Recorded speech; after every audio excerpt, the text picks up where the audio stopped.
Competency, Framework, and Standards. I am Zarina Cancel Lakasan Akraman. I am Maunde City Asma M. And I'm Mahal Fahad. I'm Haifa Muguna. So before we start our reporting, we will first have our motivation. So ready? Can you all please stand up?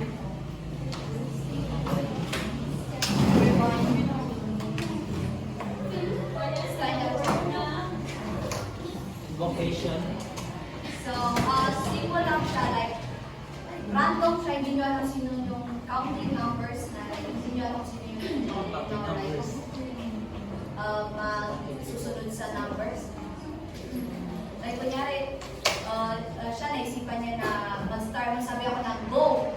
And like, mabibisan. Pag sabi ko ng go, kunyari na, siya yung naisipan niya na sabi niya na 1 na. Sino yung kaparehas niya is sila yung makukwestiyonan.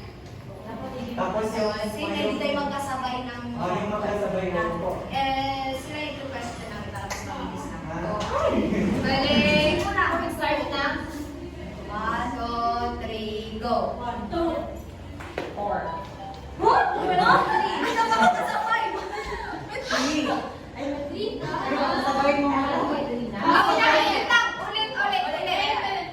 Mechanics kasi nito is paunahan eh. Paunahan. Hindi pwede magsabay. Hindi pa nagsabay. Bale, ready, set, go! 1.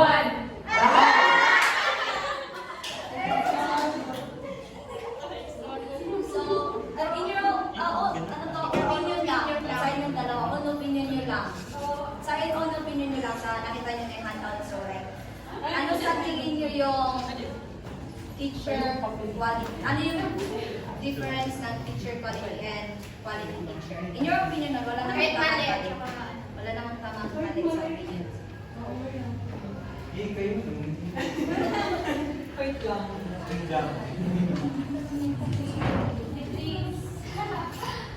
Opinion lang.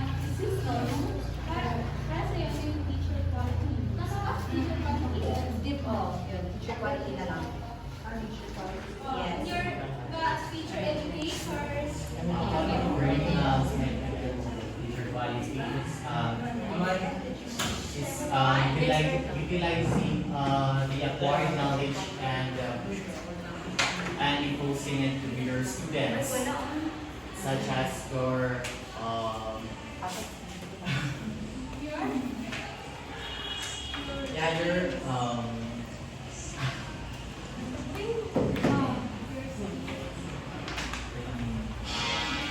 your skills as a teacher and how you will face different learners.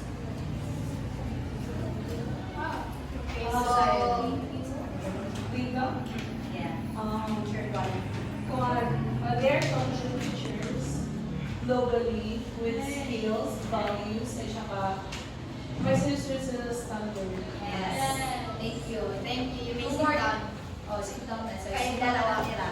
Yung mga natira ng 2. Kayo. Wait lang. So, ready, set, go. Go.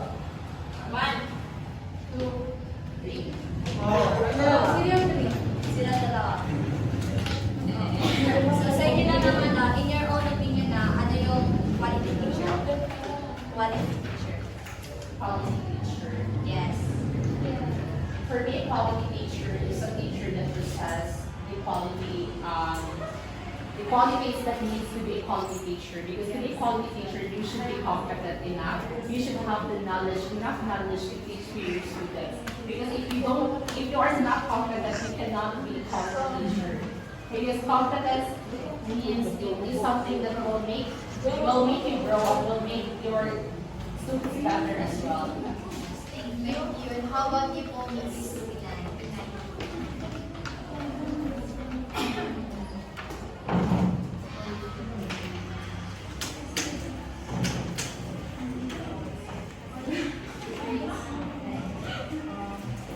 Anong sabi nila? Like, dapat competence, teachers, and like, for example, mga studies.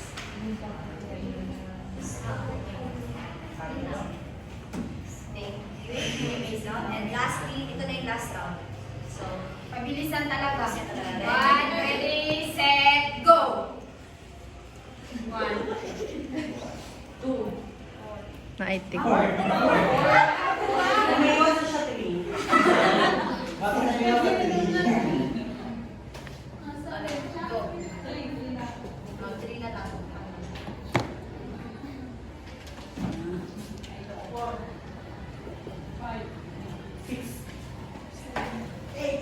Sino yung last na siya yung mga 3? Ano to yung dalawa? Meron pa. Ito, last na sabay. Hindi na nga sila. Ang last sabay siya, last question. Tayo. Pagod na kami. Hindi kayo sila. What's the difference between teacher quality and quality teachers? Parang nalasan ko yun. Difference nila dalawa. Kasi may difference man. Ilang nabalikan sila. Hindi. Ano yung First and second. Yung kind of difference